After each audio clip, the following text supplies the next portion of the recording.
Good morning, everybody. Good morning. Good morning. Today my inspiration for our little lesson, but an important lesson, comes from none other than Dr. Seuss. I was talking about him last week in our service, and I first encountered this book, I don't know, maybe 20 years ago, from Lisa Ferraro, who was a minister and wife of Dr. Bill, I said Ferraro, Tolliver in Fort Lauderdale. And you can look at the picture, it says, "Oh, the places you go." And this is a children's book, but it really is a book for adults. And it is our teaching, and I'll let you see what you think. Because in our teaching, we're all about possibilities. And you'll hear me talk week after week about the only thing that limits us from achieving the things we really want in life. What do you imagine that would be? Our thoughts, our beliefs, and the things we tell ourselves. So it starts out, congratulations everyone, today is your day. You're off to great places. You're off and you're away. You have brains in your head, and you have feet in your shoes, and you can steer yourself in any direction you choose. You're on your own, and you know what you know, and you know you are the guy or gal who will decide where you go. You'll look up and down those streets, you look them over with care. About some you'll say, I'm not going down there. With your head full of brains and your shoes full of feet, you're too smart to go down any not so good street. And you may not find any that you want to go down. In that case, of course, you're heading straight out of town. It's opener there in the wide open air. Out there things can happen, and frequently do, to people as brainy and footsie as you. And when things happen, and don't worry, don't stew, just go right along. You will start happening too. Oh, the places you will go. You'll be on your way up, you'll be seeing great sights. You'll join the high flyers who soar to the high heights. You won't lag behind either, because you'll have the speed, you'll pass. You'll be with the whole gang. You'll be up with the lead. Wherever you fly, you'll be among the best of the best. Wherever you go, you'll be at the top with all the best. Except when you don't, because sometimes you won't. Here's the picture, it's kind of cute. You can see the characters hung out on the limb, right? Except when you don't, because sometimes you won't. I'm sorry to say, but sadly it's true that Bangups and Hangups can happen to you. You can get all hung up in a prickly perch, and your gang will fly on, and you'll be left in a lurch. You'll come down from your lurch, sooner or later, right? With an unpleasant bump. And chances are then that you will be in a slump. We talk a lot about being in slumps here. And when you're in a slump, you're not in for much fun. Unslumping yourself is not always easily done. You'll come to a place where the streets aren't marked, and the windows are lighted, but mostly they're dark. A place you could sprain both your elbow and your chin. Do you dare to stay out, and do you dare to go in? How much can you lose? How much can you win? And if you go in, should you turn left or right and 3/4, or maybe not quite, or go around back and sneak from behind? Simple it's not, I'm afraid you will find, for a mind maker upper to make up his or her mind. You can get so confused that you'll start into race down long wiggled roads at breaknecking pace, and grind on for miles along weirdish wild space headed, I fear, toward a most useless place. We talk about that a lot too. The waiting place. This describes just about so many people I know. The waiting place where people are just waiting. They're waiting for a train to go, or for a bus to come, or a plane to go, or the mail to come, or the rain to go, or the phone to ring, or the snow to snow, or waiting around for a yes or a no, or waiting for their hair to grow. Everyone's just waiting. Waiting for the fish to bite, or waiting for the wind to fly a kite, or waiting around for a Friday night. Waiting, perhaps, for their Uncle Jake, or a pot to boil, or just a better break. Or a string of pearls, or a pair of pants, or a wig with curls, or another chance. Everyone is just waiting.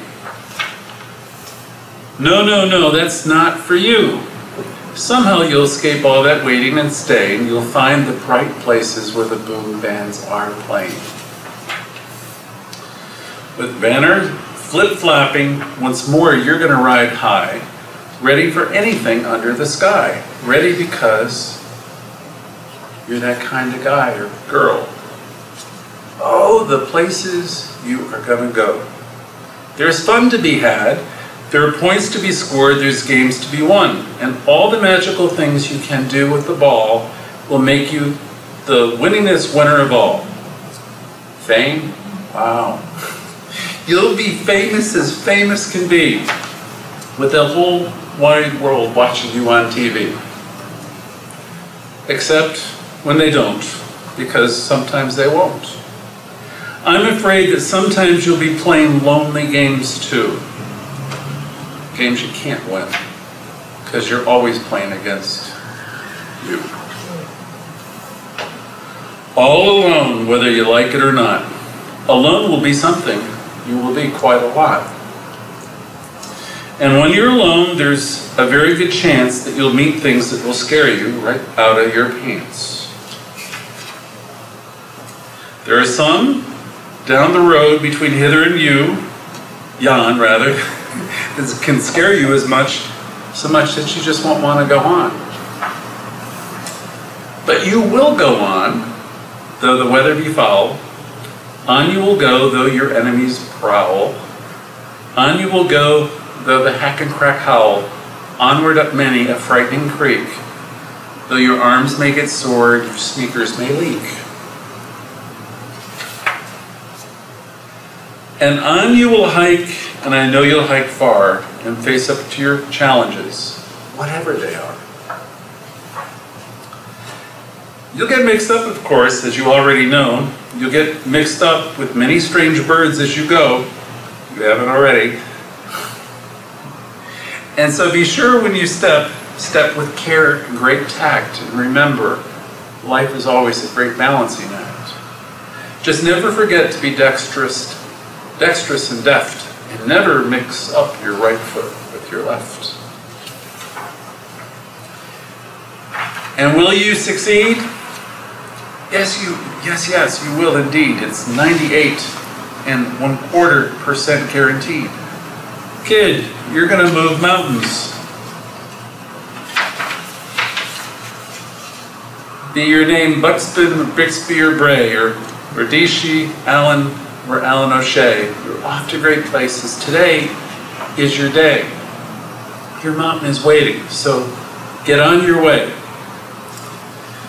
So, why weren't they reading me books like this when I was a kid? We had things like Three Bears. They're going to huff and puff, and what were they going to do? Blow your head. Yeah, all kinds of scary stuff like that. This is really an empowering message. You know, I loved my father's message to me. I didn't know he was such a great parent till long after. Well, I knew when he was alive. But the second half of his life was probably the most important time for me because I could appreciate him as an adult. And he would say things to me like, Greg, you're a corporation of one. I used to love that. You know, because he said, if you think you're going to get your security from a boss or from a corporation or someone who's going to give you a golden watch, he says it's not going to happen. And I remember when I was a kid, younger man, he was telling me to go get the book Rich Dad, Poor Dad, for example. And have any of you read that, or seen of it, know of it? I know. Seen it. Yeah. So there is a young man who's being mentored by his father, who's an engineer, and by another man who he calls his other father, right, who's, I think, down by the, I don't know if it's the docks or the shore, but he's a person who's wheeling and dealing in marketing and all of that. And in the story, guess who the rich dad is and guess who the poor dad is?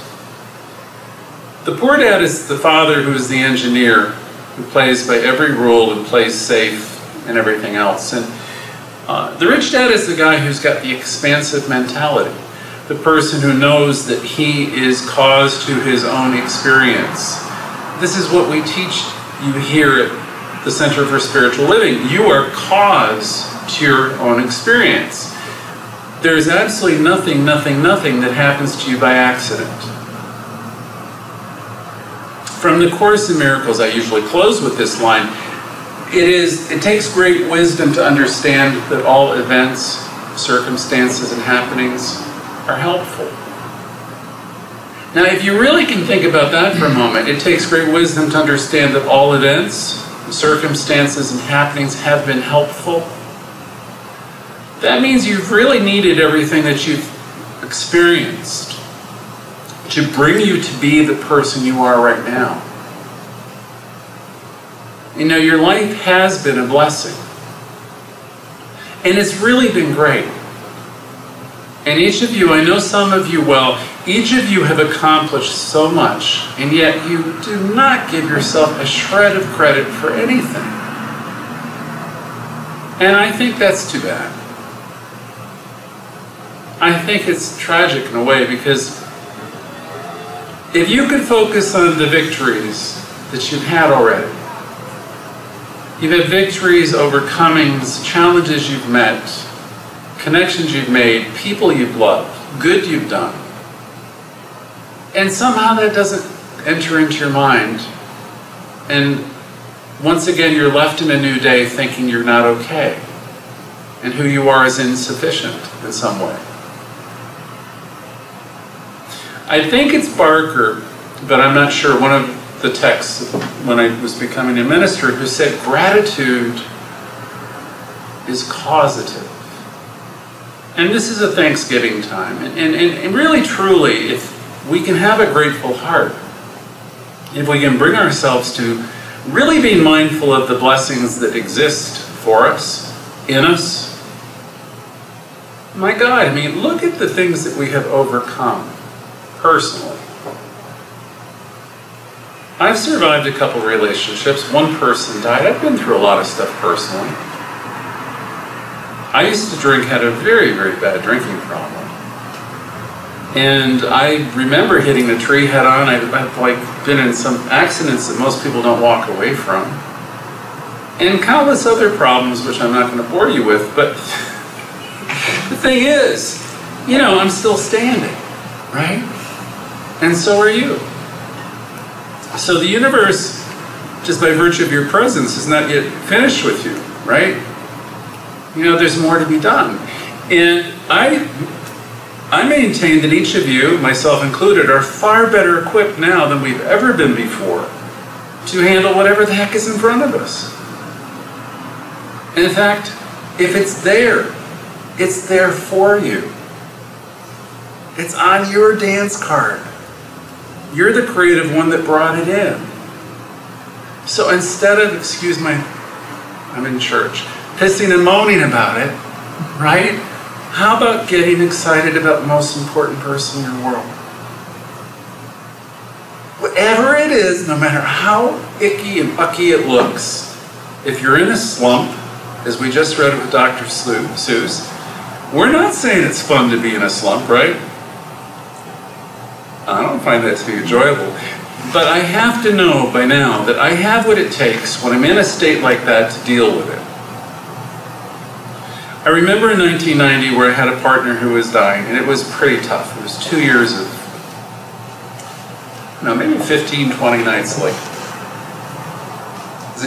this is going to be the night, right? There's going to be a death. And I remember seeing a minister, Bill Cameron, who said to me, "You're in the big leagues now." He says, "You know something, but if there's anybody I know that's able to handle this, because I watch everything you're doing," he says, "it's you." He says, "You have everything it takes to deal with this." And he said, "This is a beautiful experience you're going through, however painful. And you're doing one of the best things you've ever done in your life." And and I look back on that, it was really, really something. Truthfully, it brought out the best in me. I didn't know I could be that good. I mean, I thought I might be, but I didn't know for sure. You never know until you're, right there. But that was then, and this is now. I talk endlessly about, and I got it from a lady, Shelley, this new moment. See, this lady who I'm very fond of, who teaches this idea, she will say, you're always in a what? In a new moment. And the new moment is always pregnant with possibilities. Ernest Holmes would say the point of power is always in the present moment. And endlessly people want to go into stories though, endlessly. We have a desire somehow, I don't know what it is, that we want to point a finger at somebody. What that is, it's in us deep. And as soon as we see ourselves pointing that finger, right, I'm reminded of, I think it's the Course in Miracles, wherein they say, in truth, there's no thing outside of you. Now, if you really get the idea that you live in a world that you're interconnected with everybody, then everybody is really mirroring an aspect of yourself. Okay, what I want to do as a metaphysician, what I want to do as a truth student, is I want to be conscious of the fact, as Shakespeare would have said, that all of the world is a stage. All of these people in my life, all my friends, all my acquaintances, are there really by invitation.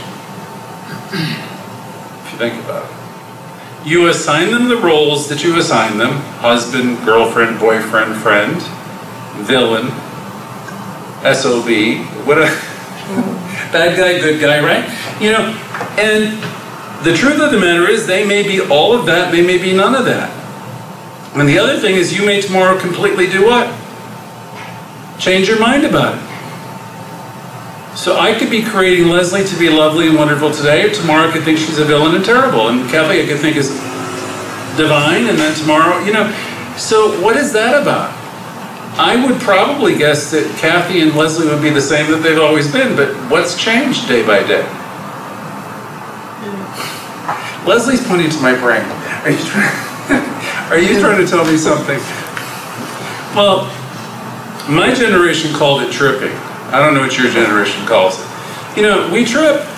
And what do I mean by trip? We get into these stories. But I love that idea of Shakespeare.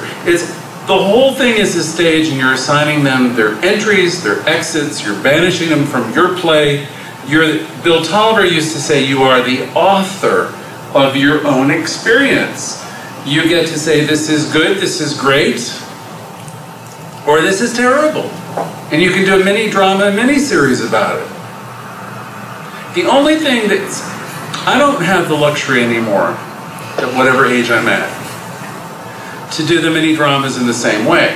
Because if I allow myself to spin in that type of story any longer, the more I spin, then I'm apt to get on the phone and call people who will agree with me, and I'll go into more and more of it.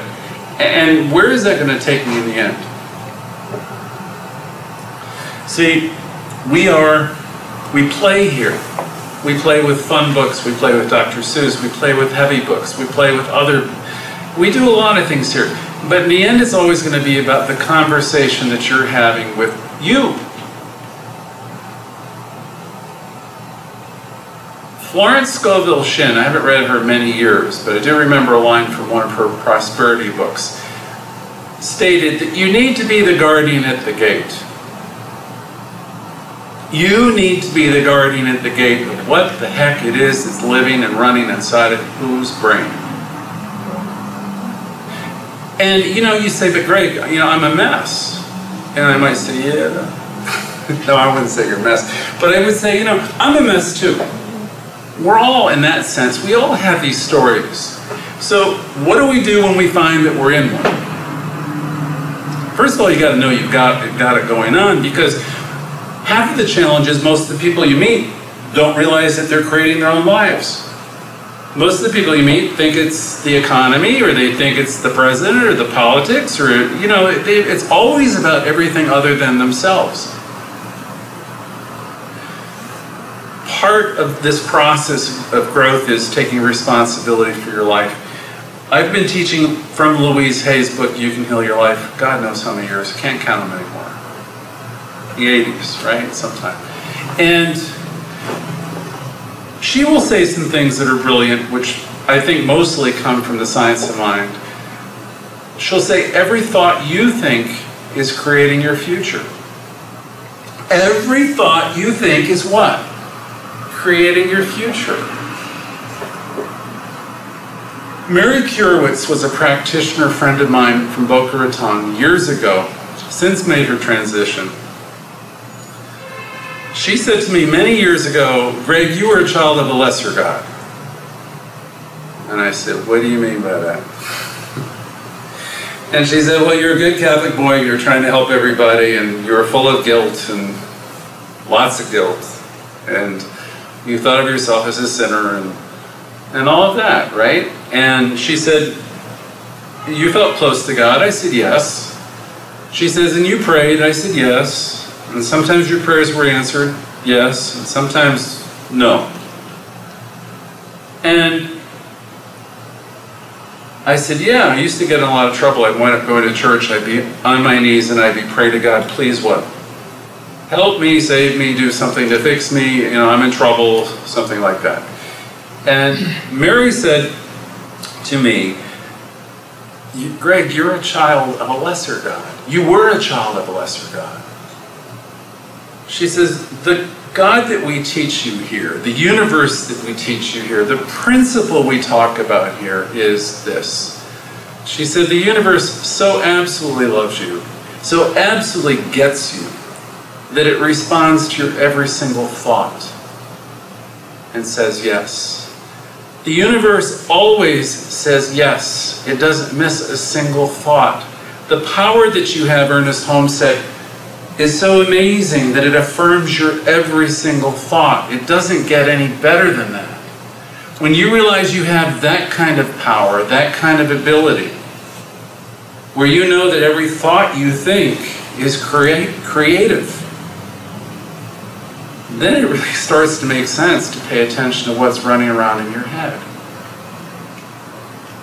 Then you realize that nobody's going to save you from your own life except you, and it isn't as hard as you think, but it does require paying attention. I really need to pay attention to what it is that's running inside of my head. I need to have the willingness to, after I pay attention, I have to have the willingness to change the conversation around. I have to have the willingness when I go negative to do what? To stop. I used to have Diane sing, stop in the name of love. Stop. Whenever I see myself going into the place where I'm pointing the finger, take it back to myself and then say to myself, okay, I'm creating this person to be an idiot. I'm creating this person to be a bad guy. Another thing in the book, Louise Hay's You Can Heal Your Life, would be this statement, which will liberate you. She will say that everyone is doing the best that they can with the information, the understanding, and the awareness that they have. Now, I've argued that over the years with different people, because people will want to say, well, this person knows better. And if you really deeply think about that, you'll know that that's not true. Because if they really knew better, truly, they wouldn't be doing it. that their consciousness, whoever they are, this is where they are. And I can't fix that. I remember a movie with Jack Nicholson, and he said, "We can't fix crazy." I used to laugh when I hear that. And not that I'm saying anybody's crazy, but I can't fix that. I can't fix what they're doing. Who can I fix? Whose thoughts can I change? If you can work with the most important person in your world and work with your own thoughts, you will understand, as Mary Kurowitz tried to teach me 20 years ago. She said, "Greg, you were the child of a lesser God." She says, now you can embrace a different idea, and you can know that the universe so loves you that it responds to everything you're thinking. So, with that in mind, I don't look for salvation anymore up in the clouds. Somebody with a big beard, and I know it's not punishing me. If anything, I'm punished by my own thinking. I'm punished by my own negativity. If you read Ralph Waldo Emerson, The Laws of Compensation, you know, you get an instant payback every time you do something that's wrong or dishonest, because you know. Your light gets diminished through your own actions. Nobody has to punish you. Nobody has to save you. So we're looking for renewal and transformation through the transformation of our own consciousness. And it's not that hard. It really isn't. So I want to have you know how easy it is. I'm going to close with the way they teach it to the kids. Because we like to make it simple, we would like to make it fun. There's another minister in the movement who I think I drive crazy, because I say, I'm not going to do this unless it's fun. And I can teach you Emerson. Emerson is one of my favorites, and we can talk about a lot of things. But these ideas are not complicated to start with, okay? When they were teaching religious science to kids years ago, if you can imagine a beautiful stagecoach, just think of it, black, leather, tufted, just really luxurious, right? You got it in your mind? And in front of it are a team of horses, stallions, powerful, powerful, powerful. And you know what a stagecoach looks like, right? You've got the cab inside, which is so comfortable, and then out front you have a platform you get up on. Somebody's got to do what? Steer it. Well, the stallions represent the power, the raw power. And the stagecoach represents the place we go and we rest. And our thoughts inside that stagecoach are driving the stagecoach. The problem with it, if we're stuck in our comfort zone inside that cabin, where are those horses going? They're going in circles, they're going over ravines, they're taking some bumps, they're falling. Ernest Holmes said there's power for good in the universe, and you can use it. You have executive power and ability in your own life. So the suggestion is, we were teaching this to the kids, maybe not quite as strongly, is to get out of your comfort zone, of your old ideas, of your coach of comfort, and step down onto your beautiful step, and then up onto the next step, onto the platform, and take the reins. There's power for good in the universe, and you can do what? You can use it. And that power will take you everywhere and anywhere you could ever want to go. But here's the difference. It's responding to your thoughts. It's taking you down all these weird roads, as we just described in the book, Oh, the Place You Go. Wouldn't it be better if at this point in your life you decided, you know, there's power in my life. I can begin to use it. I can get up on the platform, I can grab the reins, I can use my executive power, I can trade my lesser ideas in for greater. You know, I want to live an empowered life. I don't want to live in fear. Okay? So, That's an idea for all of us to think about today.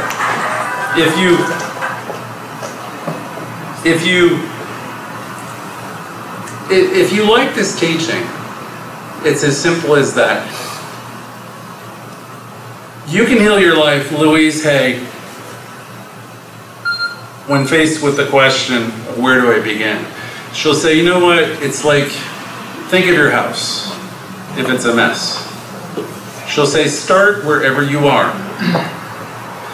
Just think of what you're like today. You might be worried about your mother, you might be worried about your sister, you might be worried about your money situation, you might be worried about your health, you might be worried about a lot of things. Okay, so begin with what is in your mind right now. If I nurse the negative idea, guess what happens to that? I'm amplifying it, right? I'm amplifying it. So what's the practice? A practitioner in this teaching practices. I remember reading in a philosophy class many years ago, Henri Pascal, the whole notion of his philosophy was, bet on God, bet on the good, because it's a safer way to live. See yourself as supplied and supported. You are author of your own experience. You'll be defeated by those negative ideas if you let yourself be. My dad used to say to me, Greg, you're a corporation of one. Don't let anybody do your thinking for you. Just because this piece of paper might say my blood work is this, or this piece of paper says my bank balance is this, or this piece of paper, or some authority says something, that's not the truth of you. What's the truth of you? What is the truth of you? We're divine. Yes, we're divine. Supplied, supported, wonderful, great, awesome, fantastic. Right? The best of the best. If you keep reminding yourself of the truth, oh, the places you will go. And so it is.